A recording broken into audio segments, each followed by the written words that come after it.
Welcome to another Rugby League Down South podcast. Coming up on the programme this week, the new London Broncos head coach JOE GRIMA on the first week in the job, hard-working forward NICK SLYNEY, director at Enfield Town Football Club Roger Reid on the 100% positivity surrounding London Scholars ground share there, new all-goals head coach STEVE MCCORMACK.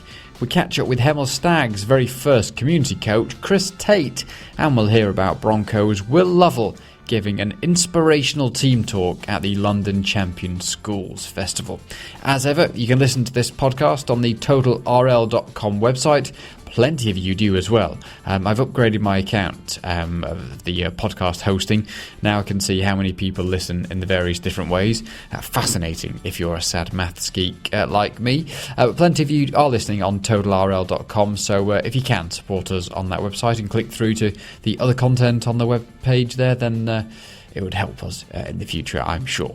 Tweet of the week goes to South West London Chargers, who tweeted a picture of the Chargers ladies versus the Sussex Merlins ladies.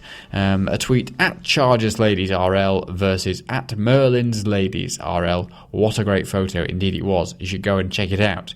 Right, so much to cram into this week's podcast. Less of me, more of our guests, you'll be pleased to hear. We'll get your comments in too. Plenty on Twitter this week at Ian Ramsdale, hashtag RLDS, or on the email rldownsouth@gmail.com. So, JOE GRIMA taking charge of his first game as head coach of the London Broncos at the weekend. For me, against Huddersfield, the best game of the season. I haven't seen all of the games, but that's generally the consensus. Richard on Twitter at Ian Ramsdale saying much better today, maybe gelling better. Back the Broncos, he says. And Tony saying on Twitter, when a side don't play well and they beat you 30 points to 16, you know you've got problems. It's worth thinking about, isn't it? But can they back up the performance this weekend in a black and blue magic performance? See what I did there? After the game on Saturday, I caught up with the new man at the helm at the Broncos, JOE GRIMA. And get this recording. Here we go. Joe, well, your first game in charge of the Broncos, and from what we saw, it looked like a reasonably good performance. Yeah, particularly the first half. I thought the boys defended fantastically against such a quality side, such a big side, such a mobile side. Overwhelmingly proud of their defence. In the second half, we probably fell away from some of our execution. We probably didn't stick to the script from training program, but needless to say, we're still making some little inroads, little steps. There was a try right on the hooter, and there was two tries immediately after half-time. I mean, the rest of the game, okay, barring the first 15 minutes maybe where you were warming up, but you were really in that arm wrestle, and if it wasn't for those incidents, you'd have been a lot closer, if not have won this game. Yeah, exactly. The two tries after half-time were the killing factors for us. It just put a lot of pressure on us and gave a lot of momentum to a side that we plan to take away that momentum where possible.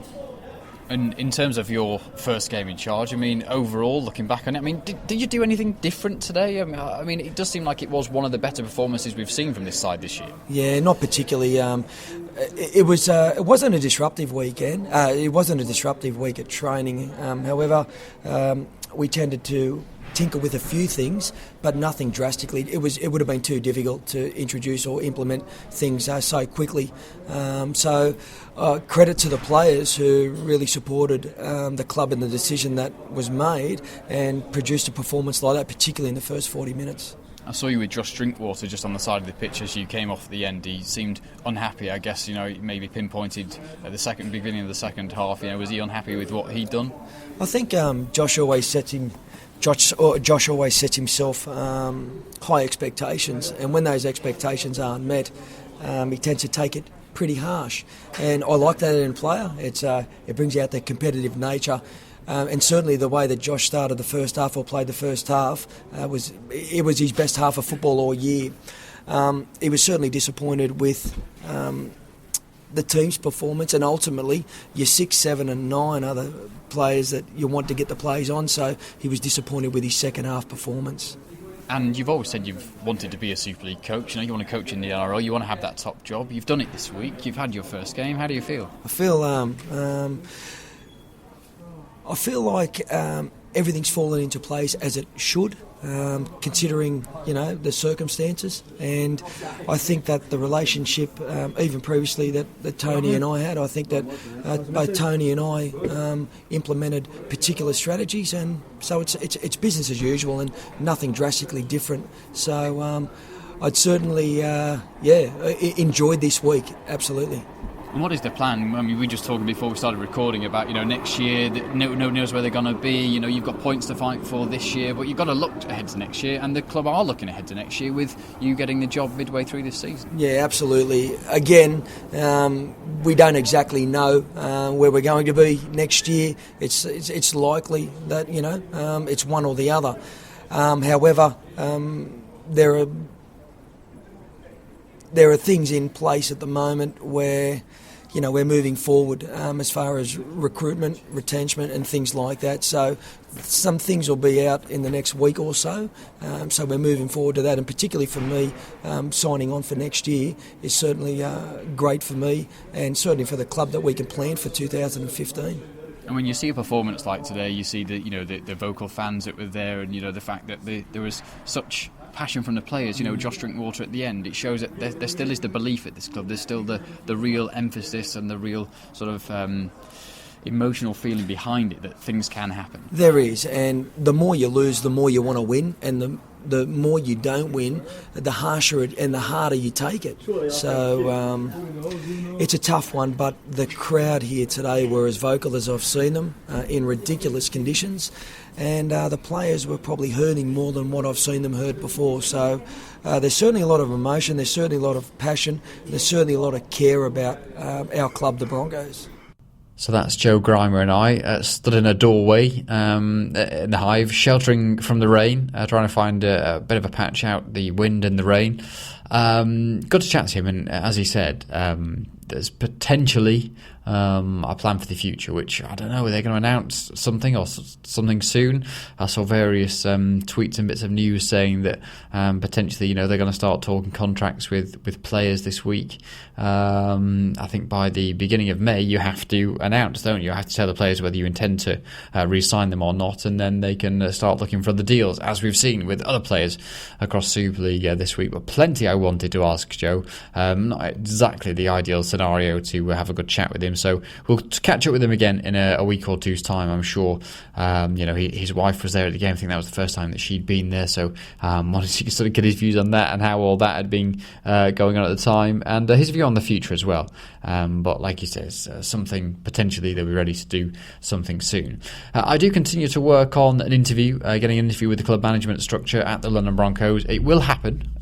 We've had clash diaries, Tony Ray moving on, all sorts, but have got in the way. I do get a feeling there's potentially something else coming, but I don't know. I just get the feeling they're getting their house in order, then they'll get the interview. I think they want to make sure that everyone is on the same page, so to speak, to use the cliche, but to make sure that everyone knows the direction of the club and where things are heading, and then they'll be ready to sort of tell the public about it. So I don't think there's any massive news on the way. I just think they're trying to get a plan sorted, and once they have it sorted and they all know, then they'll talk to me. I don't particularly think they want to talk to me if they've not really anything to tell me, or they can't tell me anything, or they can't really answer the questions that you and I both want to know. So fingers crossed we'll have that very soon. But yes, I wouldn't be surprised if you see something from the club before you get something from me. I'm not entirely too sure, but we'll see what happens. I also wrote a blog this week. Don't do many of them recently. It's on my Tumblr page. If you check it out on Twitter or search for Tumblr, and Ian Ramsdale, you'll find it. A story about Tony Ray and JOE GRIMA, and two different stories actually about experiences I had with them. But I don't know, events from the weekend just made me think of it, and thought it's too long for a tweet. I should write that down in a blog. And thought you would play a bit of Paul Anderson as well from post-match on Saturday. Very approving of the Broncos and what they did against his side. And London today were very, very committed and very, very energetic. I've got to give them that. And like I say, I was talking to JOE GRIMA and Matt Cook after the game, and it's one thing when things aren't going right for you, that effort can be questioned, and that wasn't the case today. I thought there was a good one, London, and I thought we had to dig in deep as well. Only short, but Paul Anderson there talking very highly of the London Broncos from the weekend. Just thought it was worth including. And an interesting tweet that I saw from London Faithful saying scores between Bradford and some other Super League score teams this year and London. So Bradford 0, St Helens 50, St Helens 48, London 18. Bradford 18, Huddersfield 66. London 16, Huddersfield 30, Wigan 84, Bradford 6, Wigan 36, London 14.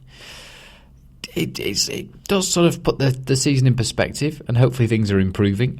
Still no wins yet for London Broncos, though, and so they need those under their belt, and they need them quickly, don't they, if things are going to change this year. And a magic game against the Catalan Dragons this weekend, many pinpointing as potentially a crucial game. I think the number of must-win games that Broncos have played in the last 4 or 5 years for me is...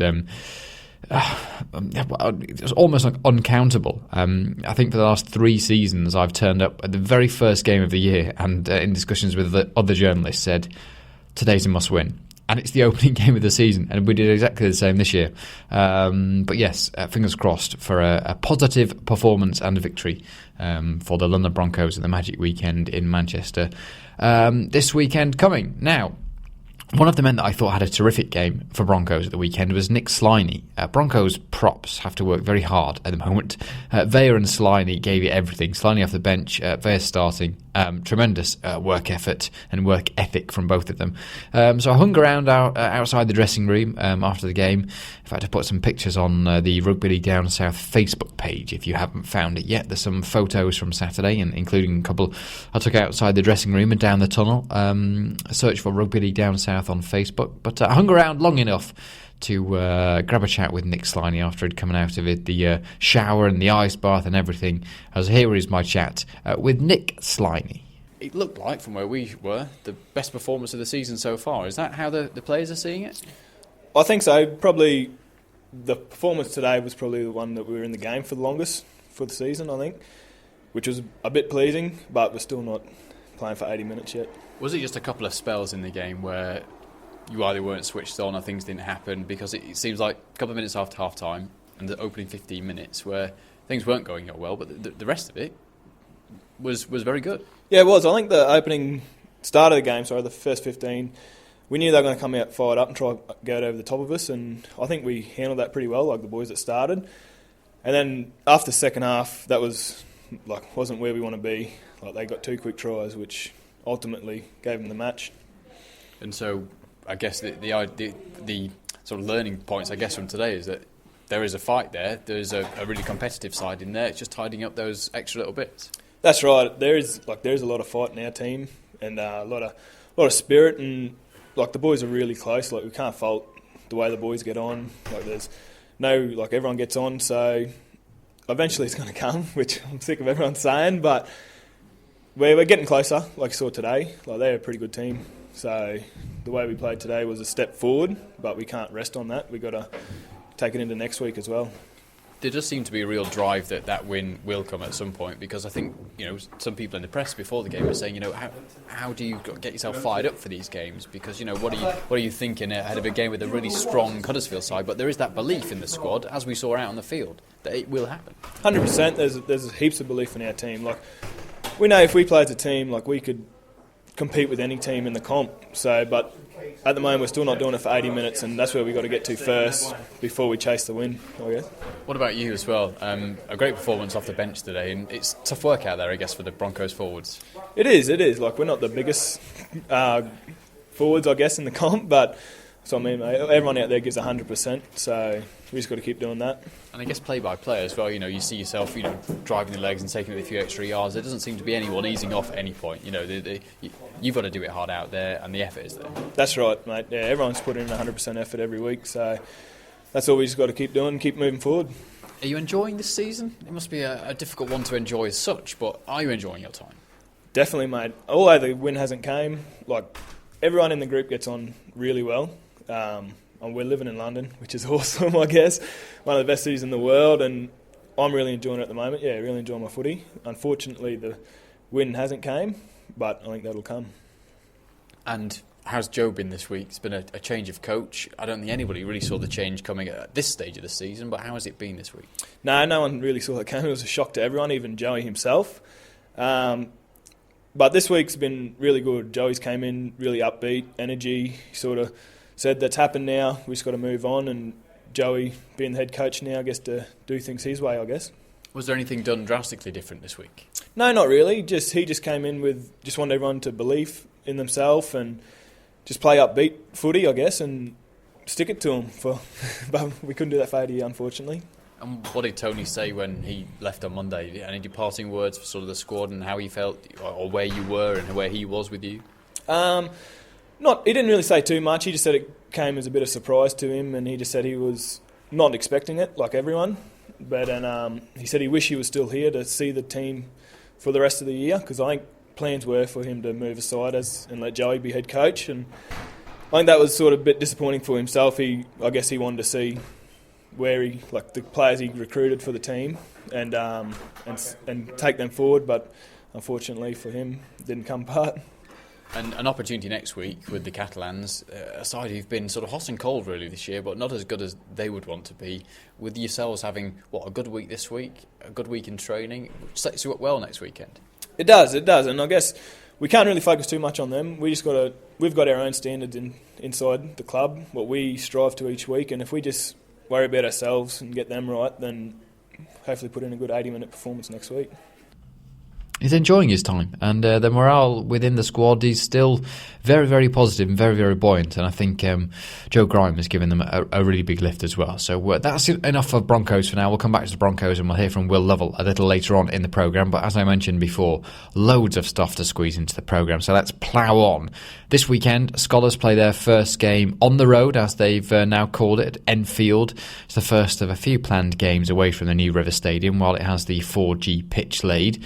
They also had the first meeting of their Supporters Association recently. We'll hear about that in future weeks, but Dave Farrer on Twitter saying, good meeting of Scholars Supporters Club tonight at the Wesley Hotel Euston. Good to see real fan involvement, hashtag RLDS. Dave, good to see you were there, and hope it all went well. We'll hear about the meeting in future podcasts. But this week I wanted to talk to Enfield Town, where the club are going to be playing, on why they've really taken the London Scholars under their wing. I gave the club a call and spoke to director Roger Reid. So here is Roger, a director at Enfield Town Football Club. Roger, well, a bit of a new venture, I guess, for you and your club. Football season done and dusted, but you sort of had talks with the London Scholars. You've agreed that they can use your pitch and play a game there. You looking forward to Sunday? Yes, very much. I mean, when the Scholars first approached us, our initial gut feeling was that we should try and help a fellow sports club that clearly had a difficulty. But we needed to make sure it was right for us, both financially and more importantly than that, perhaps, in terms of looking after the pitch. So we did quite a bit of research with a company that looks after the pitch for us. And they worked out the strategy for getting it playable for the Scholars and then for us in the late summer. And we've already started that. We've just spent quite a lot of money on deep turfing some of the areas of the pitch that had struggled during the wet winter. And I was actually at the ground today. The pitch looks, sure everyone from the Scholars will thoroughly enjoy it on Sunday. Fantastic. I mean, when the Scholars came along, I mean, did you know about the Scholars and about sort of what they were doing, and that there was a rugby league played not too far away from where you are? Yes, I did. I'm not sure how many of our supporters did, but I knew about the Scholars and the Broncos. I've been to see one or two rugby league matches over the years. But it was a bit of a shock. Well, not a shock, that's the wrong word. A surprise approach, because it had never occurred to any of us that a club from outside of Enfield playing we would be on their radar, but clearly we were. What do you think about the sort of the Scholars and what's going to happen over the next few months? Because not only have they sort of, going to use your pitch, but it seems like you're having a bit of a drive to try and get a couple of people to come along and watch, and obviously that gets a bit of money hopefully through your doors as well in terms of, I guess, gate receipts and bars and stuff like that. But also there's a link with a local rugby club as well. Yes, where we are is a very large site where we've got our own little stadium, but the fields which abut the ground, there are something like 32 sports pitches there, which I think makes it the second biggest site in London after Hackney Marsh. Wow. And included in those pitches are the home pitches for Enfield Ignations Rugby Union Club, who are our members and with whom we get on very well. So the Scholars have said that they would make, I think that they're saying, free entry to the first game for members of the Enfield Ignations and for members of our club, Enfield Town, on production of some suitable form of identity. So that should swell the crowd. I've spoken with a number of our supporters over the last few weeks of the season, the football season, and it was really interesting because I thought some of our more conservative members might think that it was a step too far, but I didn't hear one negative comment, and in fact a lot of them expressed the view that they were looking forward to coming down and seeing the games. So it should all work out really well. And I guess that's great for you as a club, isn't it? Because football season's over now, but if it gives someone an opportunity to come back, to see friends, to have another day out and see something new, I guess, even if they only come for one game, it's something that they can go and try. That's absolutely right. And of course, we do try and keep the club going during the summer because it's important to keep the revenue streams going. But we were looking to the World Cup, the Football World Cup this year to do that. But with Scholars coming along, yes, obviously it's going to be of financial benefit to us. But I think it's fair to say that most of that profit will be ploughed back into the pitch because we are going to need to work on it when the Scholars have gone. And in terms of, obviously, the partnership and what you've got, for this short spell of time, how many games are you going to be hosting there? Well, the agreement is to host 6. The last one, I haven't got a calendar in front of me, but it's something like the 3rd of August. Right, okay. So 6 games there. Yes. And then, this is obviously... just something that's going to be sort of plonked in the calendar. It wasn't a planned thing. It's a good solution which the Scholars have found. And I guess for small, dare I say, small sports clubs within the area, the more they stick together, the better, I guess. Well, that's right. That's my feeling entirely. I mean, we all struggle along with very little in the way of support from those above. So it's brilliant that we can help the Scholars. It's brilliant that we'll be having new people coming to our ground and hopefully enjoying what they see, liking what they see, and who knows, maybe we'll get a few of the Scholars fans to come and cheer us on during the winter. Great to hear from Roger Reid there, a director at Enfield Town, about how positive the news of Scholars playing up their pitch for the next couple of months, playing 6 games there, as he mentioned. It could well turn out to be a very good thing for both Enfield Town and for Scholars. I mentioned on Twitter that Roger had said that he'd heard nothing negative from the people at the club about sharing this pitch with the Scholars. Steve saying at Ian Ramsdale on Twitter, shame it clashes with the Magic Weekend this weekend, but I do hope to make a game at Enfield at some point. Old Post saying Donkey Road. Now that's worth of a whole load of puns. I think the stadium might well be on Donkey Road from what Old Post says there. I'll have to have a look at that. I'm sure Enfield are no stranger to those puns, if that's the case. And Give It Legs on Twitter saying, is there potential to be a bigger, more enduring tie-up than the other Rugby League North London soccer tie-up? Well, I think potentially there is. Off the field, particularly in terms of membership and shared publications and promotion, stuff like that. Yeah, you never know. This could well be a very good move for both London Scholars and for Enfield Town Football Club as well. And we wish them best. And you never know, I might have to go and watch a game. In fact, there's many people who go to Lots of different grounds to watch rugby league in the capital, so there are an increasing number of different grounds in the south that have hosted rugby league, but as far as I'm aware, this will be a new one. It can be added to the list. A couple of people I know in particular will want to tick it off. Now then, to the All Golds, the University of Gloucestershire All Golds. Their coach Brad Heppy left recently. They appointed the Scotland coach Steve McCormack as the new head coach. Steve, of course, with a wealth of experience at championship level. So I thought it was only right that I had a chat to him this week too about how he's settling in, what he's looking forward to, and, why he decided to take a role with the All Golds in Championship 1. How did all this come about, Steve, and what did you first think when you looked more into what's going on at the All Golds?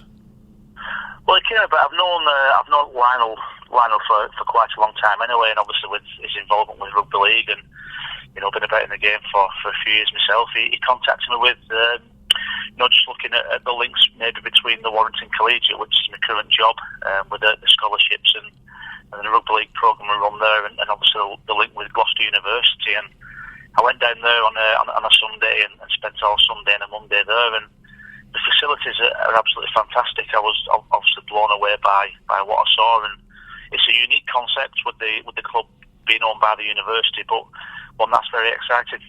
It's very different, isn't it, to, I guess, other models and other clubs that you've seen?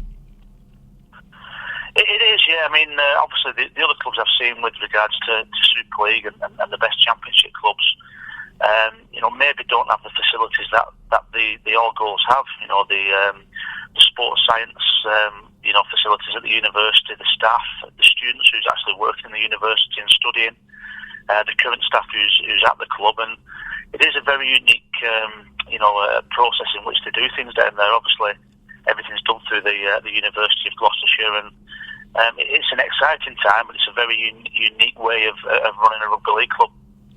What is it that particularly excited you about it? Because I'm guilty of it myself, banging on about the potential and what could be done in the south and in markets where rugby league hasn't really worked or been tried before. But what was it that you saw at the All Golds that thought this could be something good? Well, I think 12 months ago, I was working in a school in Wigan in the PE department. We actually played a couple of schools from Gloucestershire, and I think I spoke to you on the show about that. Yeah. And the talent which was on show that day, really opened my eyes. Really, and that's not being disrespectful in any way. The talent and the raw talent within the rugby league setup was superb. So, I did notice that, and obviously, I spoke with Rob then. Even 12 months ago, just how impressed I was with some of the schools which are down there, and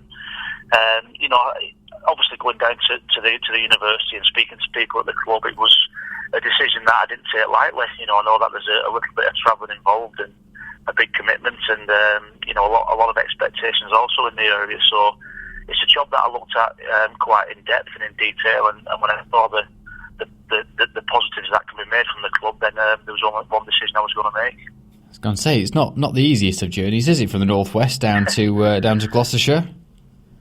No, it's not too bad. It's a couple of hours, but I've got an understanding boss at college as well. He knows that I like my rugby league, and that's a big part of my career as well. And to be fair, I've always travelled when I've coached. I spent a lot of time up at Whitehaven and loved the time there, and I had a real good time and quite a successful time up there. And obviously, I've been to Gateshead as well, which that again was probably one of the most enjoyable times and successful times I've had whilst coaching. So, the travelling isn't a problem, and I'll be getting down there a few times a week, and obviously in discussions on the phone, and different types of media, and obviously I'll be down there for the training sessions and the game day. So, the travelling's certainly not an issue.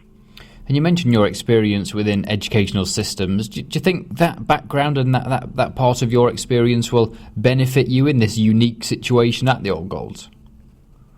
I'd like to think so. I think that may be one of the reasons why why they got in touch in the first place. I think. The University of Gloucestershire is a fantastic education, environment to be in, and the position that I've gone into for the next few months is overseeing all the rugby side, and not only looking at the All Golds, but looking at the university side, the book side, which has had a couple of successful years, the under-16s, the under-19s, and obviously the full All Golds team. And it's to oversee all that rugby side and to see if anything needs improving. What they're already doing well, which a lot of things they are, and things that may need to change. Sounds like you've really bought into what they're doing. It's obviously a big job, but you obviously see something in it. Absolutely. I mean, I think a lot of people judge the club on winning on a Sunday, and that's probably rightly so. And that's probably the only thing at the moment which consistently the club and the university aren't doing. They're doing a lot of things right with regards to putting in an environment for the students and the players to learn. I think the culture is good, and we're certainly going to work on that over the next few months. But it's very exciting. I think from a teaching point of view and a coaching point of view, you're working and dealing with all sorts of people at the club. Professional players. We've got players coming from the north to play in the club. We've got current students who's doing degrees and playing for the club, and we've got current students doing degrees who's working for the club. So, as I said, it's a unique situation to be in, but one that is really exciting. And you've had a couple of lads, haven't you, called up for representative duties today as well? Yeah, that's brilliant. I think there's 4 been called up to the England colleges team, and for a team that isn't in the hotbed of rugby league, that is fantastic. I don't think you can underestimate how good that is. I'm also fortunate enough to have a lad from Warrington Collegiate, Jack Sherritt as well, who's actually been in there. So it's been a good day. There's a number of students that'll be coaching and have done a lot of work within the education establishments which have been in this England colleges side. So that's fantastic for not only the parents and the students, but the clubs as well. And this is potentially where my knowledge might fall down. But did you have a bye at the weekend? Am I right in saying that you've not coached the side in action yet? No, we had a bye, which was good really, because it was the first time that I actually went down and met not only the players and the staff, but all the backroom staff as well. All the directors of the club, the medical staff, and everybody concerned. It was a Sunday morning, so the amount of people we had in the university to have a chat and discuss everything was fantastic. So first game's this weekend against London Scholars in London, so that'll be my first game in charge, and I'll be honest with you, I can't wait to be involved in it. We've just spoken to Enfield Town about sort of them looking forward to hosting, because obviously it's a new venture for Scholars, isn't it? You'd be going to a new place, so that not necessarily have home advantage for the Scholars. It'll be unknown for both of you.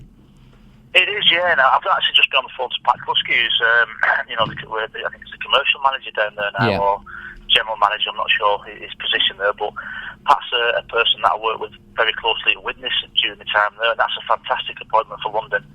But yeah, it's a big game. It's certainly a big game for us. I've made no secret in the fact that Gloucester have never beaten London Scholars.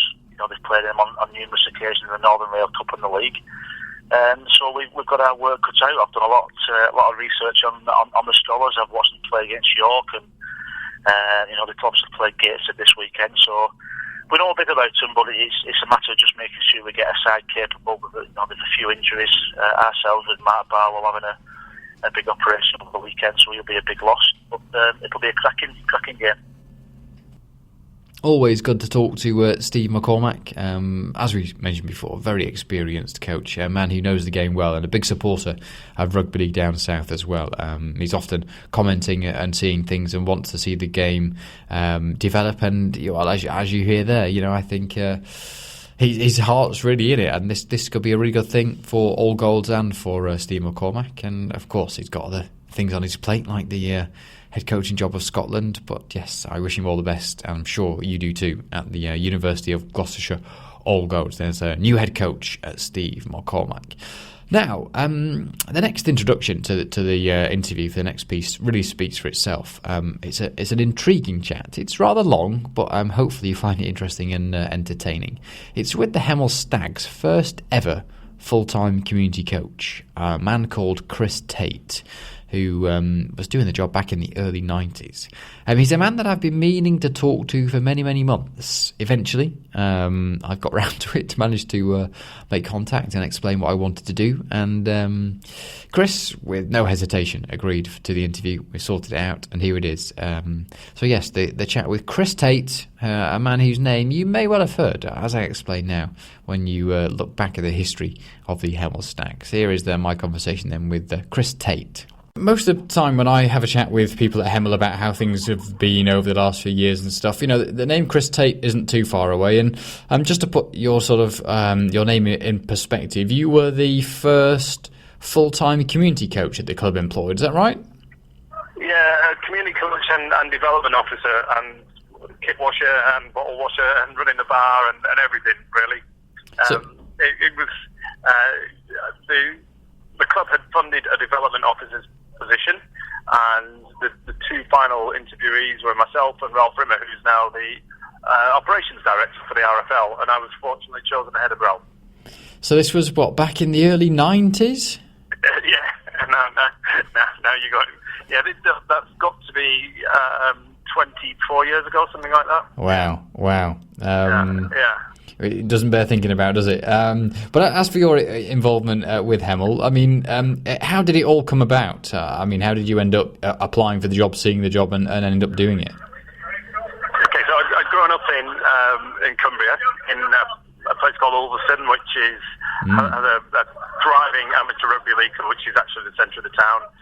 Feeds a lot of players to Barrow, Whitehaven and Workington, and has terrific community reach. I think that was the first thing that resonated with me at Hemel Hempstead. I got involved in rugby league because players from the amateur rugby league club in Ulverston used to come to my primary school and coach us in rugby league from the age of 8 onwards. So we grew up loving it. I had a successful amateur career. Played a bit of semi-professional and then got quite badly injured with knee ligaments, and I was looking for things to do after rugby. Effectively, my playing career had properly ended off, so I thought when I was 23. And the opportunity to stay involved came, I saw an advert for this HEMEL post in Open Rugby magazine, as it was then. And I thought I would apply for it because I'd finished my degree, looking for things to do, and thought it was a great way of staying involved. Fortunate enough to get an interview from Bob Brown on the committee at the time, and got offered the position and the opportunity to relocate to the south, which the club really helped me with. So I was grateful to do that, and it was just a wonderful set of circumstances that managed to combine at the same time. What did you make of the club and the sport in the south at that point? Because, it was a, you mentioned how long ago it was. There wasn't too much rugby league going on, was there really? Amazingly, there was probably more going on in some ways with junior development than there was in Cumbria. And Cumbria could have learned a load of lessons. For example, there was 8 schools in Hemel Hempstead, all regularly playing primary schools rugby league, and that happened independently of me being there. This had been set up by Bob Brown and colleagues at the club, and the same could not have been said in Ulverston. There was 8 primary schools there, and none of them were playing rugby league. So, in that way, we're ahead. In terms of the sort of adult products on the pitch, the first team were playing in the London League, and that was just horrible at that time. There was, teams would regularly not turn up, or they would turn up with 11 players, or they would turn up 2 hours late, or we would turn up and there'd be no referee. And somehow or another, the league got through and happened, but it was far from satisfactory. But at the time, the kids was really thriving. And how long were you at the club for? Because back in the early 90s, mid-90s, Hemel had a fair bit of success with their top team, their open age team. Yeah, so I was there for about 6 years, and I remember, we planned. Back then, there wasn't a very clear pathway into if you like, the Super League, like there is now. You've got at least now there is a tiered structure. You get into Championship 1, Championship, and then you've got a chance of winning Championship and applying to be in Super League. Then we were misguided, misled, or whatever you want to say, by the RFL. At one time, they told us the way into the full-time professional ranks was via the Alliance League. So we had a team in that for a couple of years, and then it was via the National Conference League. So we put a team in that for a couple of years, and now finally it's ended up with the Championship one. So that's welcome. What we had decided was that in order to keep the interest amongst the young people in the town that we had in playing rugby league, we had to have a team that competed at a very high level, and it had to be, the people on the pitch playing the sport had to be aspirational, and they had to be role models. So we decided initially the way to achieve that, and also to bring the big names down to Pennine Way, was to play in the Alliance League, and that meant that from playing in the London League with an annual budget of, say, £20,000 a year to put on rugby league games, we joined a league where we had to find £200,000 a year and travel all over the country, and at the same time knowing that it was going to be really painful in the first season, because the local first team players, combined with a few imports, but on a very small budget, were not going to be good enough to compete with the likes of Hull KR's reserve team and that ilk. So we sat down, I remember a meeting one night, and we looked at the hole in the budget and said, well, how are we going to find this extra £200,000? So we all decided to set up a lottery, and then we spent that summer knocking on the doors of Hemel Hempstead and asking the people there, would they support a lottery, and then the lottery would actually fund the junior development and various other things, but also help us put a first team on the pitch that the town could be proud of. And the response was just amazing, absolutely outstanding. It was something like 1 on 3 doors on which we knocked in, will you join our lottery? Said yes. It was just overwhelming. And that's a lottery that's still going today, and a very big part of the club that it is. How involved are you now, and how does the club compare to back in the days when you were there? Yeah, well, I'm not involved at all at the moment. Bob did ask me to get back involved about a year and a half ago, and at the time I thought I would have time to be able to do that, but it's not turned out like that. I'm currently in Battersea, and the commute time to Hemel is quite long, and if I'm going to do something, I'd really like to probably be there or based close to there. So I've not really been involved since I left, which would have been about 98.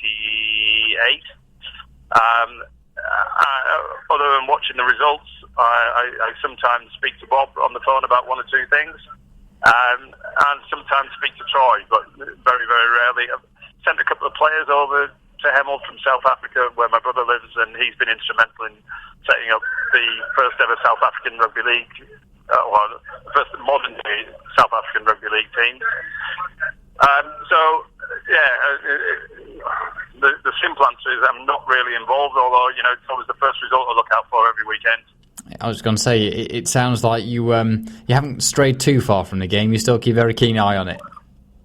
Yeah, so when I moved from Hemel into London for career purposes more than anything else, I played a couple of seasons at the Scholars, and still keep in touch with friends there. And then myself and a guy from an ex-Broncos player called Daryl Pitt used to coach the South London Storm for a while, when they were doing really, really great things down at Norbury Rugby Club. And we're taking rugby league by storm at open age levels and junior levels as well. You just kind of get to that stage where you either have to concentrate on a career or you make your career in rugby league. And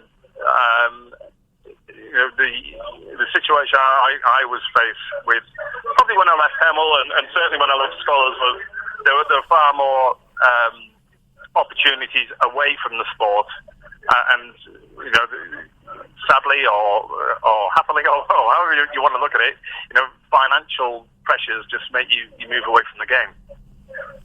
And looking back on all that now, you mentioned, being a community coach, working behind the bar, doing everything at Hemel, playing at Scholars, doing some coaching in the amateur ranks. What do you look back on as, I dare say, your highlight or the best achievement, but what are your fondest memories? Well, I will have to say win against Oldham in the Rugby League Alliance Knockout Cup at home, because I think, well, one, I scored the winning try, which always helps. but two, I think they had somebody. Barry McDermott was playing for Oldham that day on their reserve team, which gives the sort of calibre of individual we're up against. There was a couple of, I think, I forget the names just now, but there was 3 Great Britain internationals were playing for Oldham reserves that day, and when they got off the bus, they really just didn't fancy it, and we actually did what the Northern teams used to do to us, which was hammer them in the first 10 minutes and then won the game. That was a major highlight, and also on the community level, I remember we put on a finals day every year at Pennine Way, so we would get we have a knockout cup running for the last 6 weeks of the season, and the finalists would come and play at Pennine Way before a first team game. And I remember one little girl's father flew from New York on a private jet into Heathrow and hired a helicopter and landed it at Pennine Way to watch his daughter play in the under-11s final. And that was a pretty special day for everyone. And then he watched the game, and then he was back in his helicopter, back to the airport, and back to America. Wow, I didn't know that story. That's a great story. Yeah. And what is the potential of rugby league in Hemel? We've got to be careful we don't just trot out, they can see Super League in the future. But, it seems like they're a club that they're well founded, but they don't have a load of money. They build slowly. Still, when you read about the history, the problem over the right pitch and the right venue and to have a stadium has always been sort of lurking in the background. What do you think the potential of the game is in that area? Well, I think you just have to look at it. Let's just take it back to, for argument's sake, club in an area that I come from, Millham Rugby League Club, an original founder in the professional game. So have been around for hundreds and however many years. Yeah. Their facilities are nowhere near as good as Hemel's at the moment. Have produced masses of players for the professional ranks. Have played plenty of times in the Challenge Cup because they're a production hotbed. So you have to look at why is Millham successful or why is Millham not as successful, for argument's sake, as say Wigan, who were original founders as well. And Wigan have had investment, and Hemel need that extra level of investment to get up to the top flight. And wherever and however the investment comes about, it just has to happen. Because at some stage somebody has got hold of Wigan and St Helens and Leeds and said, right, we're going to make this the best club in the country. Or they've had a plan and they've gone out and found the money, or they've put their own money in, or whatever they have done. And the same applies in any professional sport. There has to be investment in the team, because once the first team starts winning regularly, and if Hemel's first team starts winning regularly, crowds will come to the stadium. There will be, as I said earlier, aspirational athletes on the pitch, and children will say, I want to be like him or her. Mm-hmm. And so in order for Hemel to hit the top flight, if you like, there has to be investment from wherever, whoever, or however, to make that team win, first of all, Championship 1, and then probably the Championship. It shows you as well just how much the success on the pitch is crucial to everything that any club does as well. And being a Cumbrian lad, how do you feel about the game in the south and its success? Would you love to see a thriving rugby league scene across London? A good Super League team competing year in year out, a good strong Championship team or two, and a couple of Championship 1 teams. Well, you'd love to have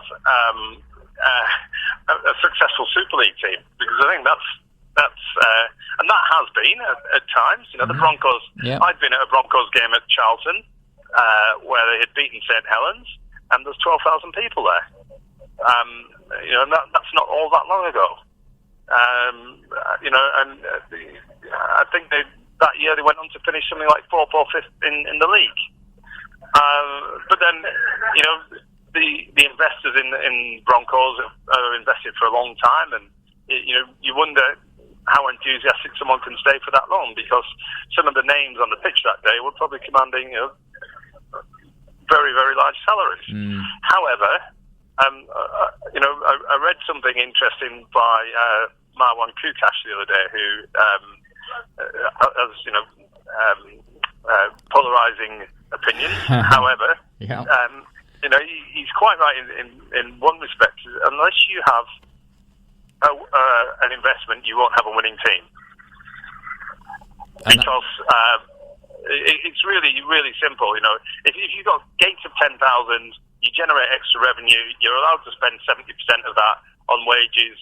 So the best player has a choice between playing for a club that he has some affinity towards, or supporting his family, because he's got 10, maybe 12 years to earn his money out of the game. So are you going to play for a club that it's not just supporting you, it's supporting you and your family. So, the choice is very, very straightforward. I think the French have a good expression for it. It's something like they call it catching the eye of the princess, and you always try and catch the eye of the princess. Fascinating chat with Chris, and I love the princesses bit at the end as well. Very nice. And talking off air with Chris Tate, he was the first ever full-time community coach at HEMEL STAGS.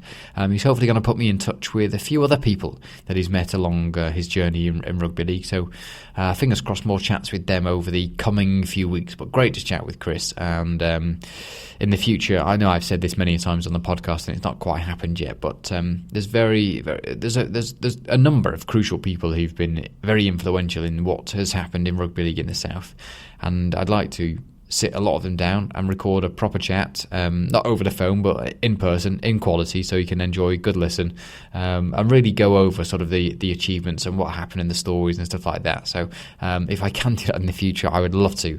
There's a certain thing called time. I try to find more of it from week to week, but it just doesn't seem to happen. I'm quite impressed I managed to do this podcast so comprehensively this week.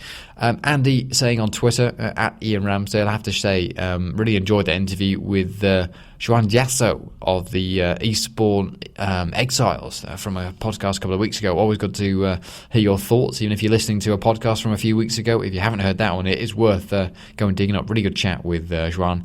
And David saying as well, interesting things said by Rob Powell in the RLDS podcast.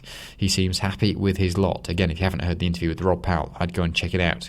Head to totalrl.com and have a look at the backlog of podcasts there. I mentioned before that I've upgraded my account and stuff. No longer will you be able to find the new podcasts on YouTube, but I've got like masses of audio space now to put the podcast, so that I won't have to delete any of the old ones. They'll all stay there, so you can flick back and find them. So head to totalrl.com. That's probably the best place to go from now on. Any ones before that, of course, you'll have to go onto YouTube and search Rugby League Down South. I'm sure you'll find them all, and my YouTube channel there. Now onto the Champion Schools, our final interview for this week's programme. It's a long podcast, isn't it? My apologies that it's I'm glad you're still listening at this point. We mentioned the Champion Schools last week when I talked about getting someone on the podcast. I was told that one Broncos player had a great story to tell about a team talk that inspired one of the young sides to win. Well, I was sold, wasn't I? I just had to talk to the young Bronco himself, Will Lovell. Well, I was talking to someone about the Champion Schools competition from last week, and they said that you gave an inspirational team talk to one school that then went on to win their game. Is that correct? Yes, it is indeed. I was approached before the match by the school teacher, and he asked me if I could just give a small team talk to his team, encouraging them in their game that was next on. Yeah, so I just went along and give them a few words of advice, and yeah, they managed to pull off a really good victory. So without being too cheesy, what was it that you said to them? No, literally, I stuck to the basics. I just gave them a few motivational few words of advice. But no, yeah, it was quite simple. I didn't go into any drastic rugby league fortes or anything. So, I mean, go on then. So tell us a bit of what you said. You know, I'll pick out one thing that you told them. I just said go out there and enjoy it. I said I'll be watching, and a few of the boys from the Broncos will be watching. So I said go and play your hearts out, boys. And they then went on to win. Did you stay around? Were you watching the game? How were they? Yeah, no, I watched them. They started off. They went 2 tries down, I think, and then from nowhere, they just came back and they tore them apart, really. So yeah, I was really happy with it. And the teacher came up to me afterwards and he thanked me and said, how good it was for them to win. So yeah, I was really chuffed. I guess it wasn't too long ago that you were on the other side of this, and you were the one that was listening to the inspirational words from more experienced players. Yeah, indeed so. Yeah, very much so. What's it like being on the other side? I liked it. Yeah, it was good. It was it was good to see such young talent out there, and for me to be able to give them advice. It was very good. And what did you make of the Champions Schools finals day? Because I'm right in saying that this was the London final for certain age groups, wasn't it? So this is the best schools in London all playing to decide, or the 2 best ones in the final to decide who are the best at their age group within schools in London. Is that right? Indeed. Yeah, I couldn't believe the standard, to be honest with you. Myself and Kieran Dixon, we watched the 3 earlier matches, which was the year 7s, 8s and 9s, and the level of skill on the day was incredible, really. I couldn't believe what I was seeing, especially from the younger year 7s. They really did know their rugby league, and they were very, very strong. And I remember speaking to the organiser of the tournament, and he had said that both of the teams made it to the Challenge Cup finals weekend where they played at Wembley last year. So that's the whole national tournament. So they were 2 very, very good sides. It does show, doesn't it, that there's a few schools within the South and within London that are really embracing the game of rugby league. And I think one name that you've probably heard last week, Howard of Effingham, they were one of the schools that played at Wembley a couple of years ago. RGS, High Wycombe, and these aren't, like you say, when you look at the skill level that's on the show, they're not just schools that are playing a bit of rugby league here and there. They're good at it. Yeah, definitely. No, yeah, they really did take it very, very seriously, and it was really good. And it was really good for us, the club, to be down there and supporting those guys. So yeah, I felt really happy to be there, and I know the other guys did as well.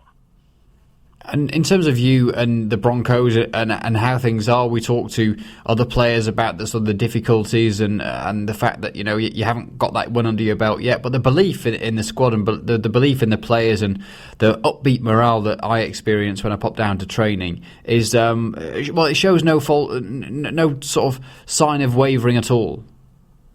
No, and I think the fans can see that.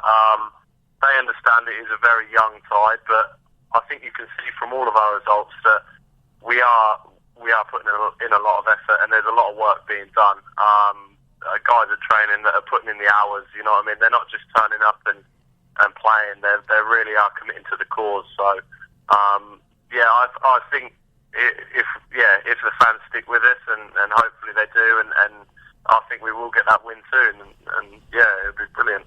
And I guess it's heartening to go along to days like the Champions Schools to see all the development that's going on sort of behind and underneath the Broncos in order to support that structure in the future.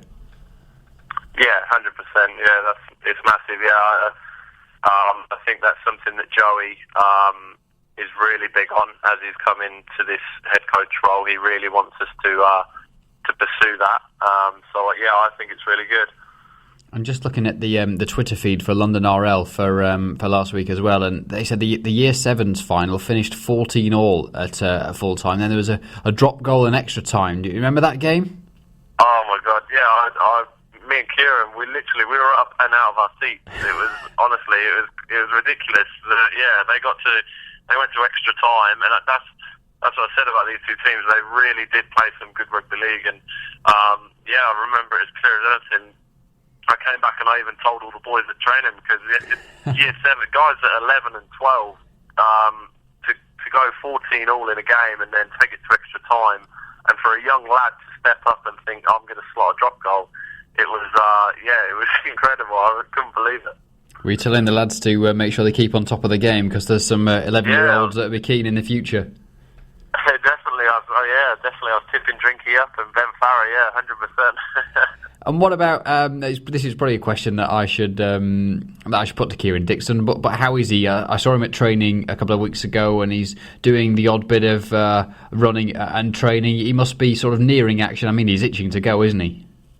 Yeah, he's chomping at the bit, bless him. I do feel for him. I've been in that situation.